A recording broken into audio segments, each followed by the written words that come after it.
बच्चों, एक बार फिर से स्वागत है आप सभी का हमारे यूट्यूब चैनल हिंदी ज्ञान पर। इस वीडियो के माध्यम से हम जानेंगे कि क्लास 10th यूपी बोर्ड के छात्रों के हिंदी पाठ्य पुस्तक में उन्हें कौन कौन से चैप्टर्स पढ़ने हैं 2022 और 23 में, और कौन कौन से चैप्टर्स नहीं पढ़ने हैं। देखिए, ये सिलेबस है all subject class wise session 2022-23 का, यानी 2022 और 23 का सिलेबस है ये। तो आइए हिंदी विषय में देख लेते हैं कि आपको कौन से चैप्टर्स पढ़ने हैं और कौन कौन से चैप्टर नहीं पढ़ने हैं।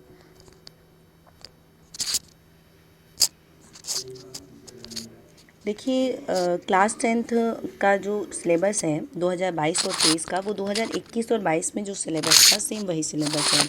आइए देख लेते हैं कि कौन कौन से चैप्टर्स इस बार हटाए गए हैं और कौन कौन से चैप्टर्स रखे गए हैं। तो देखिए, कोविड-19 महामारी के कारण शैक्षिक सत्र 2021-22 में विद्यालयों में समय से पठन पाठन का कार्य न हो पाने की स्थिति में सम्यक विचारों उपरांत विषय विशेषज्ञों की समिति द्वारा निम्नवत 30% पाठ्यक्रम कम किए जाने की अनुशंसा की गई।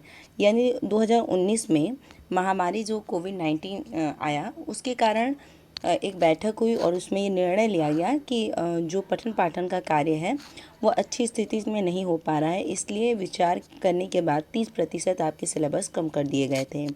2022 और 23 में भी सेम पाठ्यक्रम है।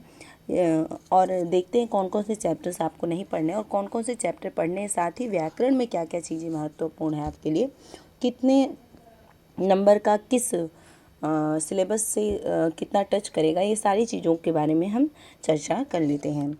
देखिए, गद्य में आपको कौन कौन से चैप्टर नहीं पढ़ने हैं। क्या लिखूं, पद्मलाल पुन्नालाल बख्शी जी का है क्या लिखूं चैप्टर, वो आपको नहीं पढ़ना है। दूसरा एक चैप्टर ये है कि ईर्ष्या तू न गई मेरे मन से, रामधारी सिंह दिनकर की रचना है, इसे भी आपको नहीं पढ़ना है। वहीं आपको पानी में चंदा और चांद पर आदमी जयप्रकाश भारती की रचना को नहीं पढ़ना है। यानी क्या लिखूं, ईर्ष्या तू न गई मेरे मन से, पानी में चंदा और चांद पर आदमी, ये 3 चैप्टर्स आपको नहीं पढ़ने हैं गद्य में। वहीं काव्य में आपको सुमित्रा नंदन पंत जी का चंद्रलोक में प्रथम बार नहीं पढ़ना है, माखनलाल चतुर्वेदी जी का जवानी नहीं पढ़ना, केदारनाथ सिंह जी का नदी नहीं पढ़ना, अशोक वाजपेयी जी का युवा जंगल नहीं पढ़ना, महादेवी वर्मा जी का वर्षा सुंदरी के प्रति, ये चैप्टर्स आपको नहीं पढ़ने हैं। यानी चंद्रलोक में प्रथम बार, जवानी, नदी, युवा जंगल, वर्षा सुंदरी के प्रति, ये 5 चैप्टर्स आपको नहीं पढ़ने हैं। वहीं संस्कृत में किम वर्धते, अनुयोक्ति विलास, ये 2 चैप्टर आपको नहीं पढ़ने। वहीं संस्कृत एवं हिंदी व्याकरण में कमधारय और बहुव्रीहि समास को आपको नहीं पढ़ना है। संधि में वृद्धि संधि नहीं पढ़ना, सर्वनाम में तद और उसनद नहीं पढ़ना, धातु रूप में दिश और पच नहीं पढ़ना है। आइए देखते हैं कि कौन कौन से चैप्टर्स आपको पढ़ने हैं। इस साल सिलेबस में जो जो आपको चैप्टर्स पढ़ने हैं, वो निर्धारित जो पाठ्यवस्तु है, जो पढ़ने हैं आपको चैप्टर, वो गद्य में मित्रता आपको पढ़ना है आचार्य रामचंद्र शुक्ल जी का, ममता आपको पढ़ना है जयशंकर प्रसाद जी की रचना को, भारतीय संस्कृति आपको पढ़ना है राजेंद्र प्रसाद जी की रचना है, अजंता भगवत शरण उपाध्याय जी की रचना को आपको पढ़ना है। वहीं काव्य में आपको सूरदास जी का पद पढ़ना है, तुलसीदास जी का धनुष भंग पढ़ना है, रसखान जी का सवय और कवित पढ़ना है, बिहारी लाल का भक्ति नीति पढ़ना है, राम नरेश त्रिपाठी जी का स्वदेश प्रेम पढ़ना है, मैथिली शरण गुप्त का भारत माता का मंदिर यह पढ़ना है। वहीं महादेवी वर्मा जी का हिमालय से पढ़ना है, सुमित्रानंद पंत जी का चीटी पढ़ना है, माखनलाल चतुर्वेदी जी के पुष्प की अभिलाषा को पढ़ना है, सुभद्रा कुमारी चौहान जी की रचना है झांसी की रानी की समाधि पर, उसे भी आपको पढ़ना है। अशोक वाजपेयी जी की जो रचना है भाषा एकमात्र अनंत है, इसे भी आपको पढ़ना है।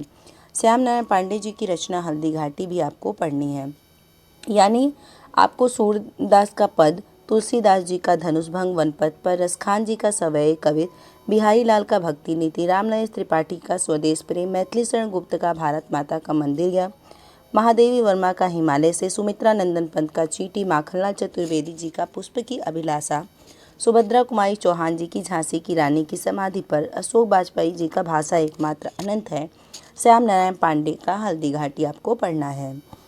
संस्कृत के लिए जो निर्धारित पाठ्यवस्तु है, उसमें आपको वाराणसी पढ़ना है, देशभक्त चंद्रशेखर पढ़ना है, छांगो उपनिषद षष्ठो अध्याय पढ़ना है, भारतीय संस्कृति पढ़ना है, वीरा वीरेण पूज्यते पढ़ना है, आरुण सेठ को तू संवाद को पढ़ना है, जीवन सूत्राणी पढ़ना है और प्रबुद्धो ग्रामीण पढ़ना है। वहीं जो खंड काव्य जिस भी जिले के लिए निर्धारित है उस खंड काव्य को आपको पढ़ना है। जैसे अगर आप प्रयागराज, आजमगढ़ या मथुरा में रहते हैं तो आपको अग्रपूजा खंड काव्य पढ़ना है। वहीं अगर आप आगरा, बस्ती, गाजीपुर, फतेहपुर, बाराबंकी, उन्नाव में रहते हैं तो आपको मुक्ति दूत पढ़ना है। कानपुर, प्रतापगढ़, मिर्ज़ापुर, ललितपुर, रामपुर, गोंडा अगर आप रहते हैं तो आपको ज्योति जवाहर पढ़ना है। वहीं अगर बुंदेलशहर, देवरिया, बरेली, सुल्तानपुर, सीतापुर, बहराइच में अगर आप रहते हैं तो आपको मेवाड़ मुकुट पढ़ना है। लखनऊ, सहारनपुर, फैजाबाद, बांदा, झांसी अगर आप इनमें से कहीं रहते हैं तो आपको जय सुभाष पढ़ना है। तो आइए देखते हैं आपका कौन सा सिलेबस से कितने अंक का क्या पूछा जाएगा, यानी प्रश्न पत्र का प्रारूप क्या होगा, इस पर भी हम चर्चा कर लेते हैं। तो देखिए, आपका जो 30 अंक है वो आपको आंतरिक मूल्यांकन पर मिलता है, और आंतरिक मूल्यांकन भी किस प्रकार से होता है इस पर भी हम चर्चा करेंगे। 70 अंकों की जो लिखित परीक्षा होती है उस पर उसके विषय में अभी हम चर्चा करते हैं।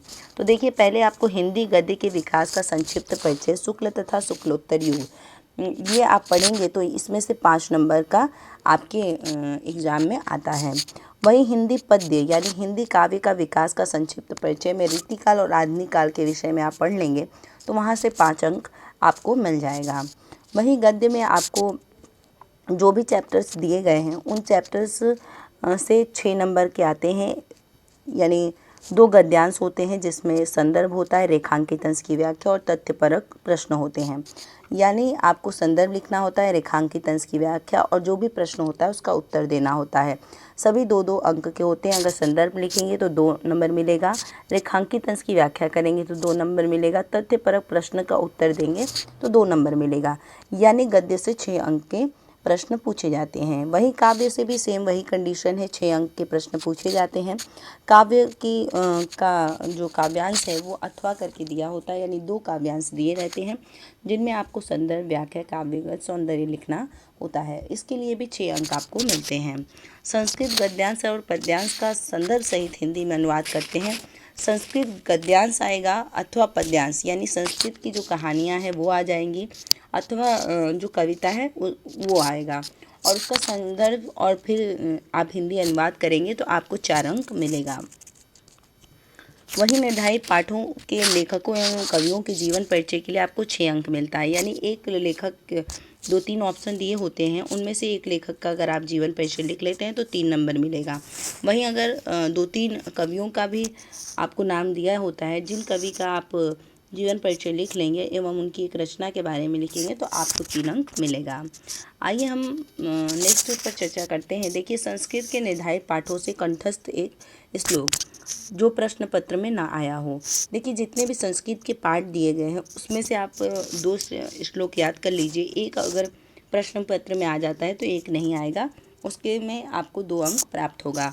वहीं संस्कृत के निर्धारित पाठों पर आधारित 2 अति लघु उत्तरीय प्रश्नों के उत्तर भी आपसे पूछे जाते हैं जिसके लिए 2 अंक निर्धारित है। यानी संस्कृत के जितने भी पाठ हैं उसमें से 2 अति लघु उत्तरीय प्रश्न होते हैं जिनके उत्तर आपको संस्कृत में देने होते हैं, उसके लिए भी 2 अंक मिलता है आपको। काव्य सौंदर्य के तत्वों में रस, हास्य एवं करुण रस की परिभाषा, उदाहरण, पहचान, ये आपसे पूछा जाएगा जिसके लिए आपको 2 अंक मिलेंगे। ठीक है, हास्य या करुण रस में से कोई एक रस होगा जिसका परिभाषा, उदाहरण और पहचान लिखना होगा जिसके लिए आपको 2 अंक मिलेंगे। अलंकार में अर्थालंकार आपको पढ़ना है, उपमा, रूपक, उत्प्रेक्षा, इनमें से किसी भी एक का आपसे पूछ सकता है परिभाषा, उदाहरण और पहचान, उसके लिए आपको 2 अंक मिलेंगे। वही छंद में आपको सोठा रोला पढ़ना है जिसके लिए आपको लक्षण, उदाहरण और पहचान समझना होगा। रोला या सोटा में से कोई एक आता है जिसके लिए आपको 2 अंक मिलता है। वहीं हिंदी व्याकरण में आपको उपसर्ग अ, अन, अधि, अप, अनु, उप, सह, निर, अभि, परिसु, इनको पढ़ना है। इसमें से उपसर्ग आपको पढ़ना है। प्रत्यय में आई, त्व, ता, पन, वा, हट, वट, ये सभी पढ़ने हैं। वहीं समास में आपको द्वंद्व और द्विगु समास ही बस पढ़ना है। तत्सम शब्द पढ़ना है, पर्यायवाची पढ़ना है। संस्कृत व्याकरण एवं अनुवाद, देखिए संस्कृत व्याकरण एवं अनुवाद से क्या क्या आ सकता है। संधि से यड़ संधि बस इस बार पूछा जाएगा। शब्द रूप में फल, मति, मधु, नदी, ये सब पूछे जाएंगे। वहीं धातु रूप में लट लोट लिट विधि लिंग लंग लकारों में पठ और हस्त धातु पूछा जाएगा। और नेक्स्ट है हिंदी के सरल वाक्यों का हिंदी में अनुवाद करना होगा आपको। इन सभी के लिए आपको 8 अंक मिलेंगे। निबंध रचना देखिए, वैज्ञानिक, सामाजिक, धार्मिक, सांस्कृतिक, आर्थिक समस्याओं पर आधारित एवं जनसंख्या, स्वास्थ्य, शिक्षा, पर्यावरण एवं यातायात के नियम पर आधारित विषय से संबंधित आपसे निबंध पूछे जाएंगे, जिसके लिए आपको 6 अंक मिलता है। खंड काव्य जो भी आपके ज़िले में चलता है उस खंड काव्य में से उसकी कथा वस्तु पूछ ली जाएगी, घटनाएं पूछ ली जाएंगी या चरित्र चित्र के बारे में, जिसके लिए आपको 3 अंक मिलेंगे। यानी ये पूरा आपका 70% का सिलेबस का था कि किस प्रकार का प्रश्न पत्र आएगा और किस प्रकार प्रश्न पत्र में किस सिलेबस से कितने अंक आपको मिल सकते हैं। तो इस पर हमने चर्चा कर लिया है और आंतरिक मूल्यांकन जो है वो आपका 30 अंक का होता है। तो आज के लिए इतना ही, फिर से जुड़ेंगे हम कुछ ऐसी ही नई अपडेट को लेकर। तब तक के लिए धन्यवाद। जय हिंद, महादेव। घर रहिए, सुरक्षित रहिए।